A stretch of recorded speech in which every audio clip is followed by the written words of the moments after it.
even the people of Mecca didn't really understand what it was about the Kaaba that was so special. They believed in multiple gods. They didn't really believe in an afterlife.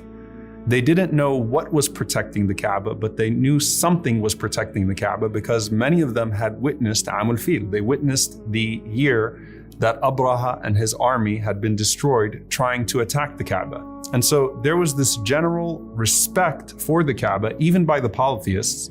And of course, it became the central location for everything else that they did anyway. And they used the idols to give themselves power and to give themselves a certain status in Arabia.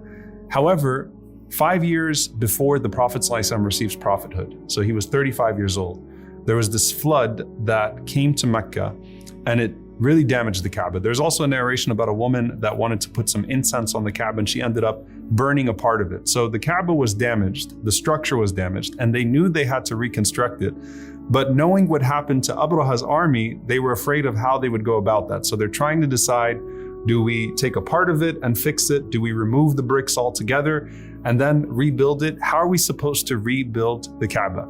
So Al-Walid ibn Mughira, he stands up, and it's ironic knowing the wickedness of Al-Walid pointed to in the Quran later on. He said, look, are you people trying to destroy the Kaaba or are you trying to rectify it? Are you mufsidun or muslihun? Right? The language that we know in the Quran. Are you people that are trying to corrupt or are you trying to rectify? They said, we're just trying to fix the Kaaba. We're trying to repair it. He said, Allah, and of course they refer to Allah amongst all of their other gods. He said, Allah won't destroy the muslihun. He won't destroy the people that are trying to fix the Kaaba.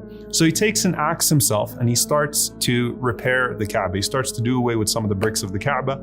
And he says, see, nothing happens. They said, okay, let's wait a whole day and night to make sure that your hand doesn't fall off or lightning doesn't strike you or something terrible doesn't happen to you. So nothing happened to Al-Walid. So they get together and they say, okay, let's rebuild the Kaaba. But Abu Jahl has an announcement. He says, let's only use the pure money that we have earned. So we're not going to use any of the money that has gone towards gambling, that has gone towards prostitution, that has gone towards alcohol, that has been attained through wronging people, none of the usury or the riba. We just want to use our pure sources of income, which of course would be a problem for them because they didn't have enough then to rebuild the entire Kaaba properly. So they're starting to rebuild the Kaaba and they're saying, Allahumma la nuridu illa khayra. Oh Allah, we only want to do good. Please do not destroy us as we are repairing this Kaaba.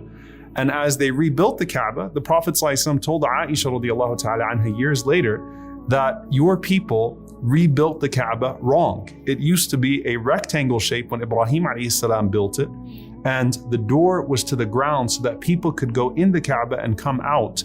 But they ran out of money, so they built it as a cube shape, and they raised the door so that only the elites of Quraysh would be able to enter in and they'd be able to govern who was able to go into the Kaaba and who would be prohibited. So they rebuilt the Kaaba wrong, but that was what their money allowed them to do. And of course, the door represented everything else that they did with the idols and with their concept of God at the time and religion at the time. But then came the dispute.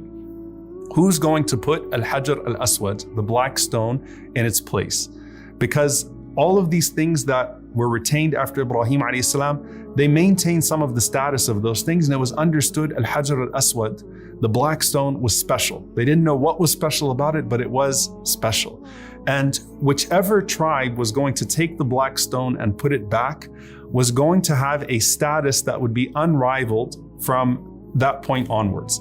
So they argue about it. Who's going to be the tribe that gets the honor of putting the black stone there? Some of the tribes, they stake the claim based upon, their wealth, based upon their power, based upon their prominence. Some of them claim to be there for a longer time. Some of them said, well, we're usually the ones that serve the people that come for Hajj or come for Umrah, so we should be the ones to do it. So every tribe is making a claim.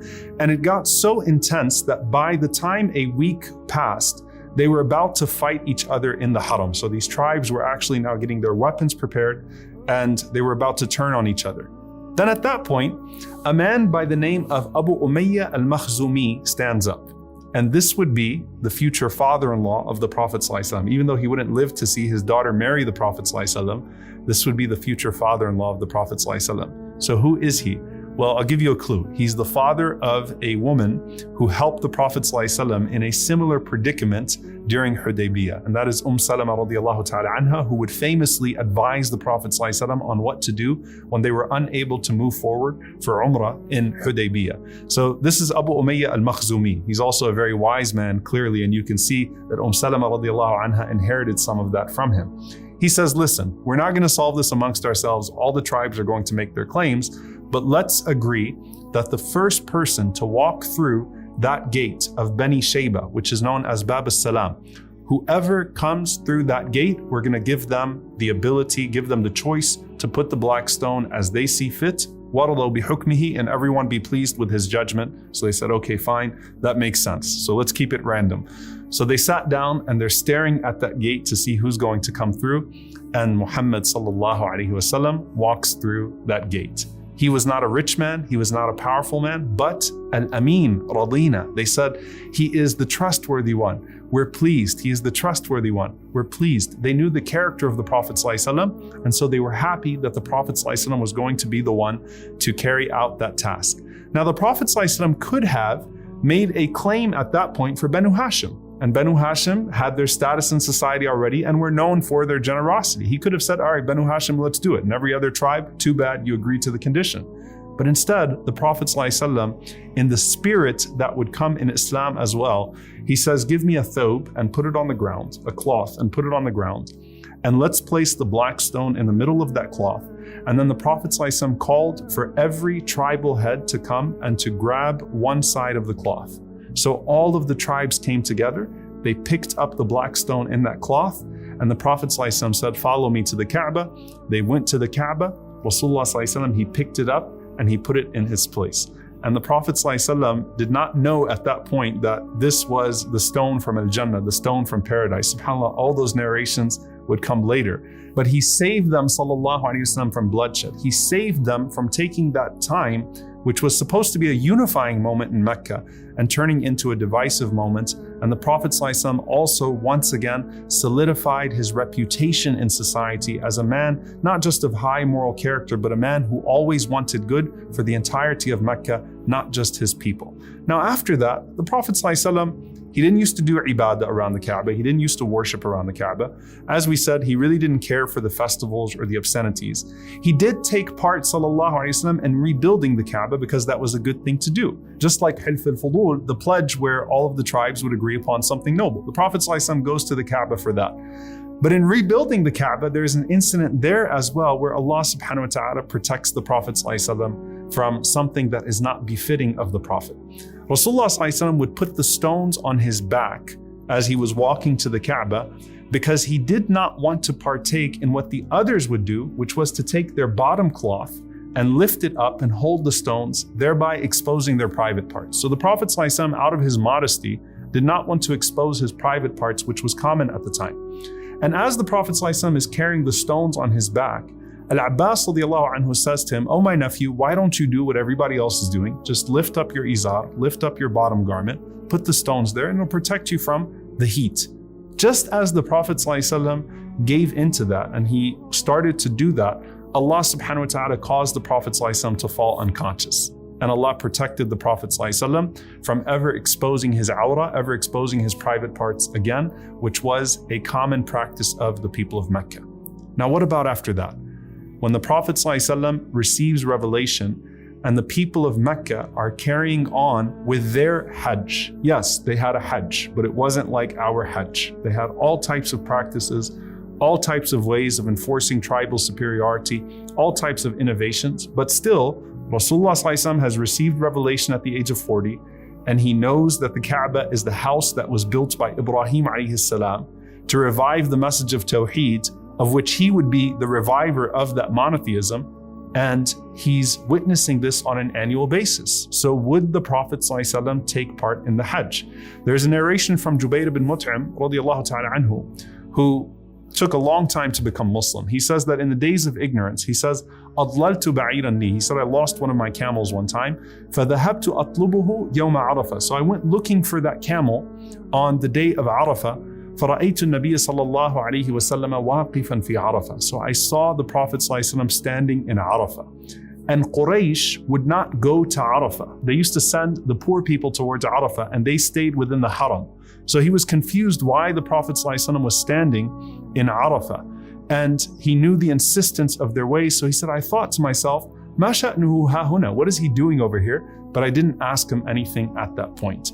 So what do we know about the Prophet ﷺ's Hajj? You might be surprised to know that the Prophet ﷺ indeed did multiple Hajjs before the Hijrah, before the migration. You have the narration of Jabir ibn Abdullah radiallahu ta'ala anhu, which says 2 Hajjs for sure before the migration. And some scholars say that the Prophet ﷺ did the Hajj every single year between prophethood and the migration. However, he would avoid the things that Quraysh would do, the idol worship and such. Just like the Prophet ﷺ would do tawaf around the Kaaba, just like he would pray in front of the Kaaba, but he would not pay heed to the idols that were around the Kaaba. So the Prophet ﷺ would do Hajj on a regular basis even before the Hijrah.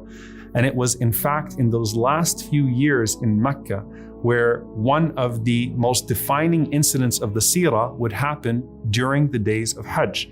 It was the 11th year after prophethood, the year after Aam al-Huzn, the year after the year of grief, that the Prophet ﷺ is going out and he's meeting the various tribes that are coming from outside during the nighttime so that the people of Mecca would not know. And he's introducing them to Islam. He's trying with everybody, sallallahu alaihi wasallam. He's trying with the small tribes, the known tribes, the large tribes, the unknown tribes. He's just going to find anyone or he's attempting to find anyone that is going to believe in his message. So he goes out at night and he has with him Abu Bakr and Ali, may Allah be pleased with them. And he talks to these different groups. And suddenly he passes by this group of 6 young men.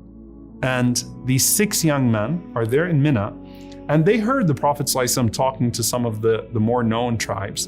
And they were curious about what the Prophet ﷺ had to say as well, because these 6 young men were from Yathrib, and they had been exposed to Jewish tribes that told them about Tawheed, that told them about monotheism, and that also told them about a prophet that was to come. And so the Prophet ﷺ sees these 6 youth from this place called Yathrib, and they're interested in hearing what the Prophet ﷺ has to say, and the Prophet ﷺ never overlooks anyone when it comes to da'wah.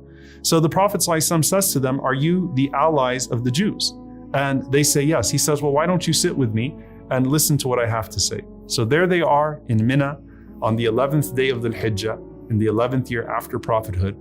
And that conversation with 6 young men, As'ad ibn Zurara, Auf ibn Harith, Rafi' ibn Malik, Qutbah ibn Amir, Uqbah ibn Amir, and Jabir ibn Abdullah.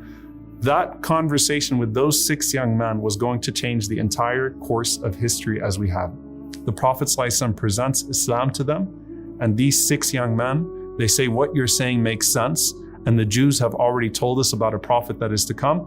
Why don't we hasten and believe in you before it gets back to them, and we will go back and call our people to Islam. And they say, may it be through you that Allah reconciles our differences, brings our hearts together, and establishes us upon this beautiful message of monotheism that you have brought. And indeed, that would be the society of Al-Madinah.